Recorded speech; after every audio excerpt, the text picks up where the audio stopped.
Okay guys, so turns out I didn't have enough storage to finish that video in one go. Also, I rewatched the end to see where it cut off, and I definitely said all cell walls have bacteria, and I hope you heard that and said, Ms. Barker, do you mean all bacteria have cell walls? Because that is what I meant. So, picking up with step 2. If you look very closely, you can see our little bacteriophage that had its DNA or RNA inside of its protein coat. It has squatted down on this virus. It has pierced it with its protein coat, and it is injecting its DNA into the bacteria. Now, this is viral DNA. But this viral DNA does not necessarily trigger the bacteria into knowing it's being infected. Because guess what? Viral DNA is a double helix just the exact same way the bacterial DNA is. So if the bacteria does not realize that this is invader bacteriophage DNA, it's going to move on to step 3, meaning that little bacteria is going to do transcription of the viral DNA into RNA because it thinks it's its own DNA. So that viral DNA is mistaken as bacterial DNA by the bacteria, so it transcribes it, and this actually shows translation as well, and translates it into proteins. Now, in your diagram, it says phage-induced proteins. So these are not bacterial proteins.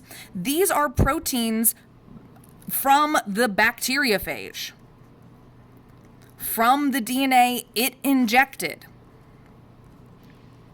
So basically, this virus is forcing this bacteria to make more of the virus for the virus. And the bacteria doesn't even realize it's being used that way. It's quite a cruel process, really. So then we end up with, oh my goodness, we have all of these bits and pieces of proteins of the virus.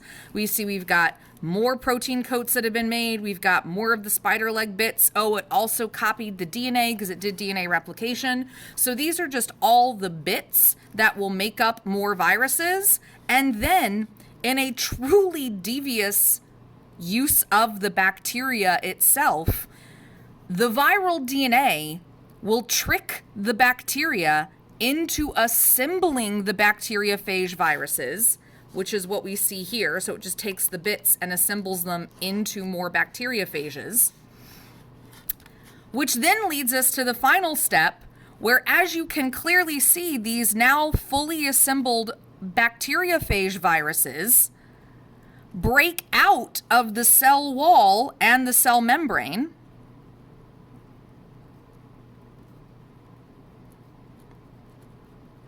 which releases these bacteriophages, who can then go repeat the cycle by infecting new bacteria.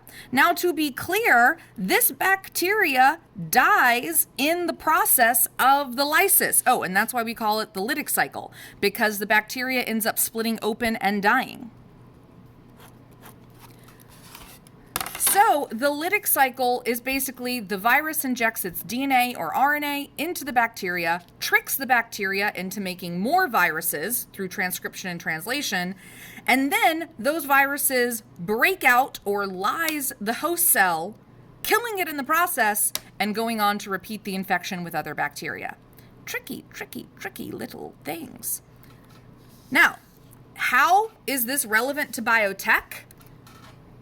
There are actually 2 ways. Now, when I wrote these notes, I forgot about the second way.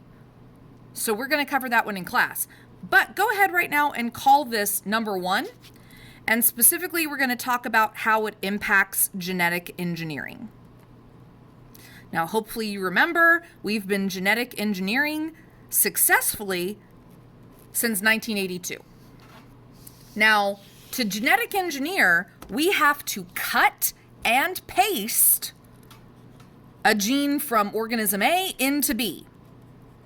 So we've got to transfer a gene from organism A to B. That means we have to get the gene through the cell membrane, and if there's a cell wall, the cell wall of what we're inserting it into. That means we need some sort of molecule or something to basically carry the gene we're trying to insert into the cell. And we call that a vector. So a vector is just anything that carries the gene of interest, that's the one we're trying to insert, into the cell we're trying to modify.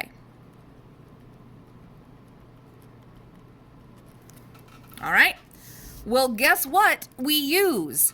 We use viruses. Oh, by the way, all viruses also do the lytic cycle. So even though this diagram shows a bacteriophage, this is also how retroviruses and DNA-based viruses infect eukaryotic cells. So all viruses do the lytic cycle. And so we use viruses. So it's a bacteriophage, but we could use any virus as a vector. So what we do is we take out the viral DNA or RNA, so it's no longer infectious or pathogenic.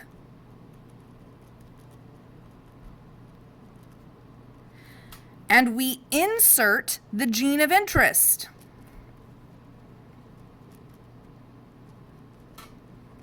Then we just turn the virus loose on the cells we want to genetically engineer, and the virus will insert it to the cell for us.